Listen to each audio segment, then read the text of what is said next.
Tudo bem, pessoal? Hoje começamos o nosso projeto para democratizar a física. A minha intenção é fazer junto com vocês a maior videoteca de física já vista, certo? Eu quero começar então dando aula da introdução à física. Qual é o assunto que a gente começa a debater hoje? Hoje a gente vai começar a debater a cinemática, ou seja, a introdução à física. Vem com o Nando, gente! Então, olha só, para quem não sabe, a ideia de cinemática é o estudo do movimento sem se preocupar com as suas causas, né? É um prefixo grego, só para você entender então a ideia de mática, tudo que tem esse prefixo mática está relacionado a estudo. E o prefixo cine está relacionado a movimento, ou seja, a cinemática é o estudo do movimento. Só que explicando de uma forma mais detalhada,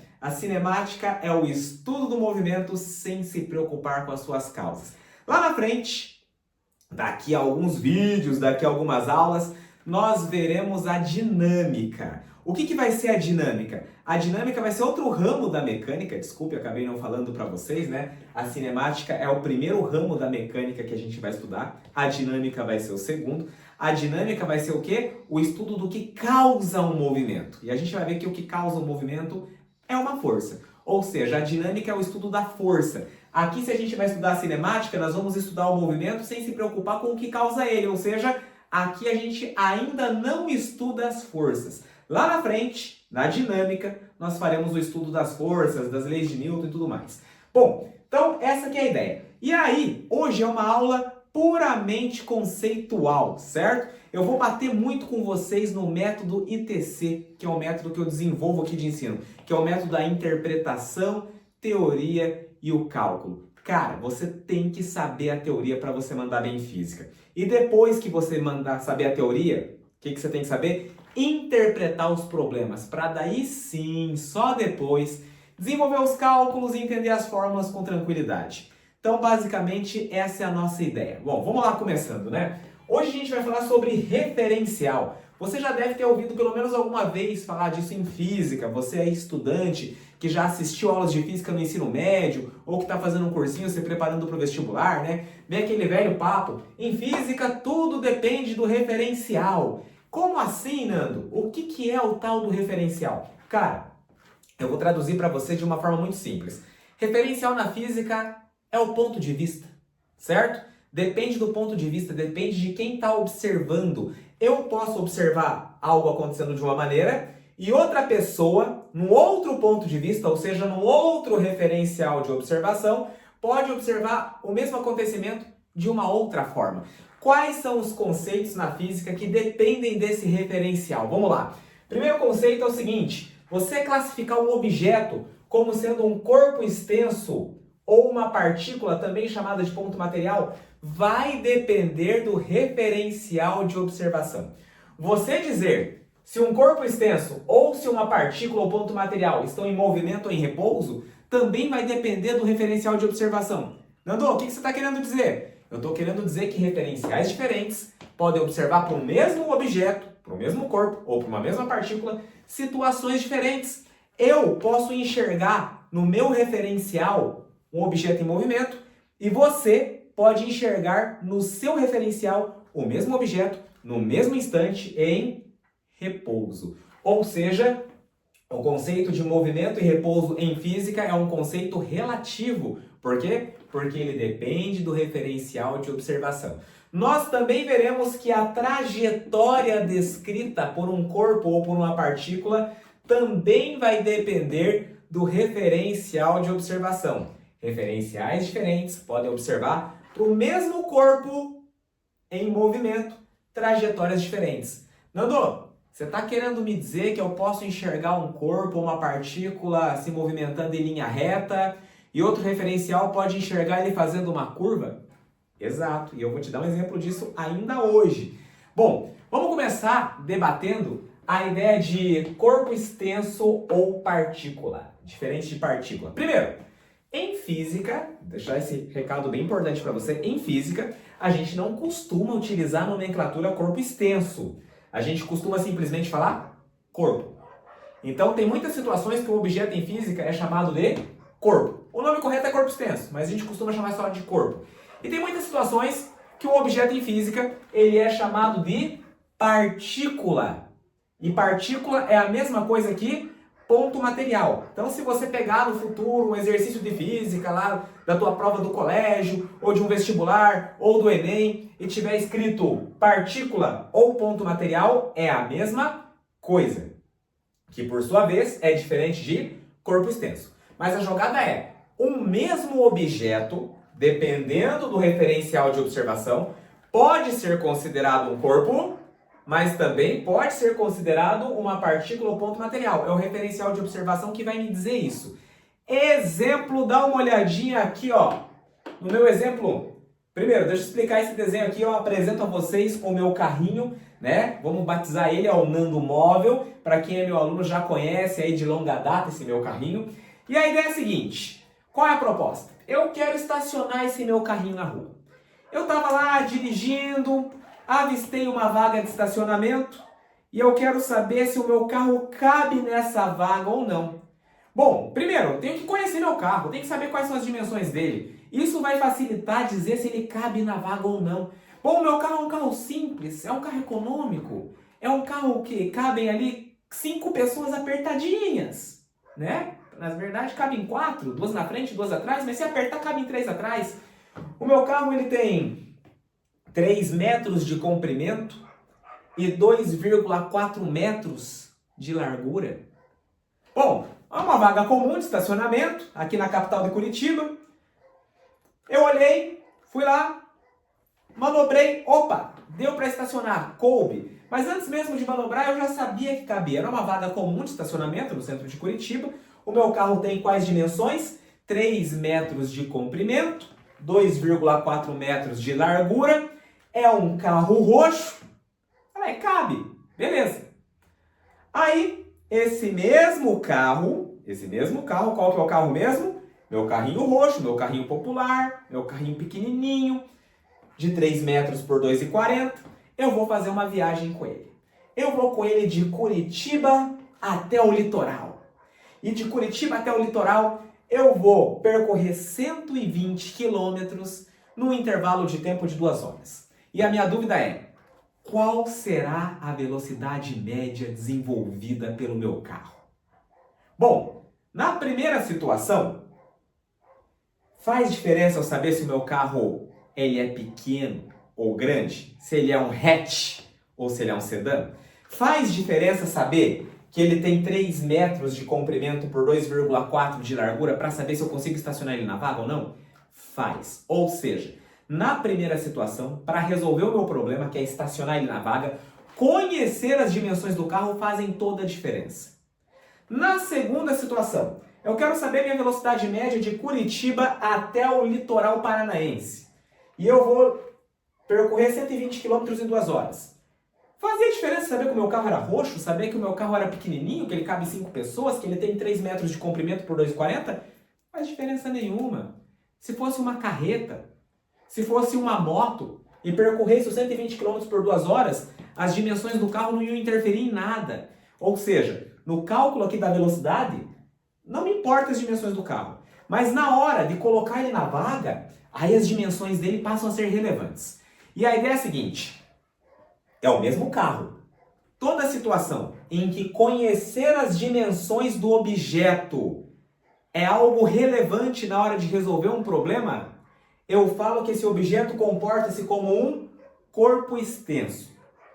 Repito, toda vez que conhecer as dimensões do objeto torna-se algo relevante no momento de resolver um problema, eu digo que esse objeto é um corpo extenso.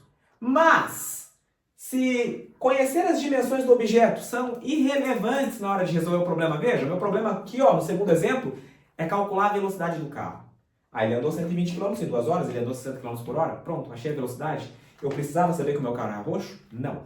Eu precisava saber que o meu carro era um hatch? Não. Eu precisava saber que ele tinha 3 metros de comprimento por 2,4 de largura? Também não. Ou seja, se as dimensões do meu carro são irrelevantes para resolver o problema, aí o meu carro passou a se comportar como uma partícula ou ponto material. Ou seja, dizer se o carro é uma partícula ou se ele é um corpo extenso depende do referencial de observação. No primeiro caso, quem era o referencial de observação? A vaga na garagem, a vaga da rua. No segundo caso, qual era o referencial de observação? Toda a estrada. Então, quando eu adotei como referência a vaga, conhecer as dimensões do carro eram relevantes. O carro é um corpo. Quando eu adotei como referencial de observação toda a estrada, aí as dimensões do carro já não me importam mais. Aí o carro passou a se comportar como uma partícula ou ponto material. Ou seja, dizer se o carro é uma partícula ou ponto material depende do referencial de observação. É um conceito relativo. Ou seja, eu posso afirmar categoricamente que o mesmo objeto sempre é um corpo? Não. Eu posso afirmar categoricamente que o mesmo objeto é sempre uma partícula? Também não. Sempre vai depender de qual é o referencial de observação. Grave isso. Vamos lá, ó. Se as dimensões são relevantes na hora de resolver um problema, o objeto é um corpo. Se as dimensões não importam, se elas são irrelevantes na hora de resolver o problema, aí o mesmo carro, o mesmo objeto passou a ser considerado uma partícula ou ponto material. Pegou a ideia? E veja só, eu não falei da massa, eu não falei de quantos quilos o objeto tem, eu apenas me referi às dimensões. Ou seja, uma partícula ou ponto material tem massa? Tem. Da mesma maneira que um corpo extenso tem. Eu estou falando apenas das dimensões, não da massa. Agora vamos lá. Próximo conceito que eu quero debater com vocês é o conceito de movimento e repouso. Dizer se um corpo ou se uma partícula está em movimento ou em repouso também vai depender do referencial de observação. Gente, dá uma olhada aqui, ó. Eu coloquei aqui o meu carrinho, o Nando Móvel. Nós temos a motorista, que é a senhora laranja, e nós temos o passageiro, que é o senhor vermelho, que está aqui atrás. Acredito que você está conseguindo perceber. E nós temos o senhorzinho verde, que está sentado aqui no morrinho, está percebendo? Agora, a pergunta é a seguinte. O ônibus está ligado, certo? O ônibus está ligado. As rodas do ônibus se movimentam em relação ao chão. Aí, a primeira pergunta é, Nando, ônibus está em movimento ou está em repouso? E a pergunta é em relação a qual referencial? Se você adota como referencial a pessoa que está sentada aqui, o senhor verde, que está sentado aqui no morro, o ônibus está em movimento, o motorista está em movimento e o passageiro também está em movimento. Beleza? Fácil. O problema é se eu trocar o referencial. Vamos dizer que eu adote como referencial... Agora eu estou adotando como referencial quem? O motorista. Como é que o motorista se enxerga? Ele se enxerga em repouso. Ele fala, eu estou sentado aqui dentro do carro. Eu me enxergo em repouso. Como é que o motorista enxerga o passageiro? Veja, o passageiro não se afasta, o passageiro não se aproxima dele. A posição do passageiro em relação a ele é sempre a mesma. Então, tomando o motorista como referencial, o passageiro, para ele, está em repouso. Mas o mesmo passageiro, para o senhor verde que está sentado aqui no morro, está em movimento. Afinal de contas, Nando, o passageiro está em repouso ou em movimento? E a resposta é, depende do referencial de observação. Voltando, tomando como referencial de observação o senhor verde, que está aqui no morro, o passageiro está em movimento. Tomando como referencial a senhorita laranja, que é a motorista, o passageiro está em repouso. Dizer se alguém está em movimento ou em repouso depende do referencial de observação.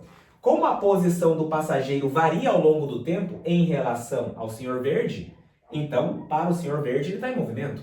Como a posição do passageiro não varia ao longo do tempo em relação à motorista, então, para a motorista, o mesmo passageiro está em repouso. Conceito de movimento e repouso, conceito relativo, depende do referencial de observação. Pegou a ideia? Agora, olha só, conceito de trajetória também vai depender do referencial de observação. O mesmo objeto pode ser visto simultaneamente por referenciais diferentes em trajetórias diferentes. Exemplo, imagine que nós temos aqui um avião e que esse avião resolva soltar um objeto daqui de cima, certo?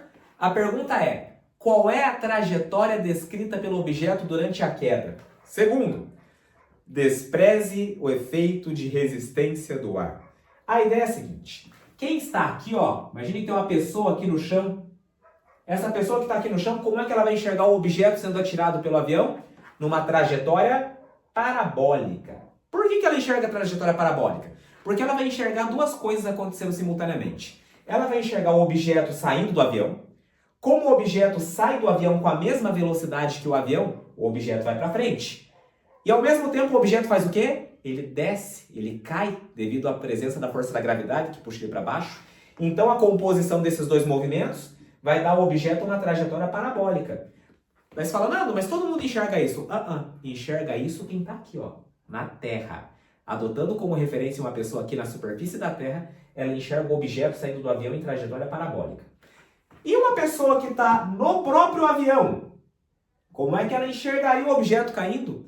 Porque a pessoa que está no próprio avião, à medida que o objeto vai para frente, o avião também está indo para frente na mesma velocidade. Então ela não vai enxergar o objeto indo para frente, porque ela acompanha o objeto. A única coisa que ela enxerga é o objeto indo para baixo. Então ela não vai enxergar o objeto em trajetória parabólica. Ela vai visualizar o objeto em trajetória retilínea. Quem está no avião vai enxergar o objeto caindo em trajetória retilínea. Quem está no avião vai enxergar o chão vindo para trás, inclusive vai enxergar essa pessoa vindo para trás. E o objeto caindo em linha reta. E quem está aqui na Terra vai enxergar o avião vindo para frente e o objeto vindo para frente e para baixo. O objeto fazendo a trajetória parabólica. Ou seja, para referenciais de observação diferentes, um mesmo objeto descreve trajetórias diferentes. Então, a trajetória descrita pelo objeto também depende do referencial de observação. Esses são os conceitos iniciais que eu queria trazer aqui para você que está estudando cinemática. Então, saber qual é o objeto de estudo da cinemática e saber que em física vários conceitos dependem do referencial de observação. Dizer se um objeto é um corpo extenso ou se ele é uma partícula ou ponto material depende do referencial. Dizer se um objeto, se um corpo extenso ou se uma partícula está em movimento ou em repouso depende do referencial. E dizer a trajetória descrita por um corpo ou por uma partícula que está em movimento também depende do referencial de observação. Beleza? Essa foi a nossa primeira aula da nossa videoteca de física gratuita. Espero encontrá-lo nos próximos vídeos. Um forte abraço e até a próxima aula.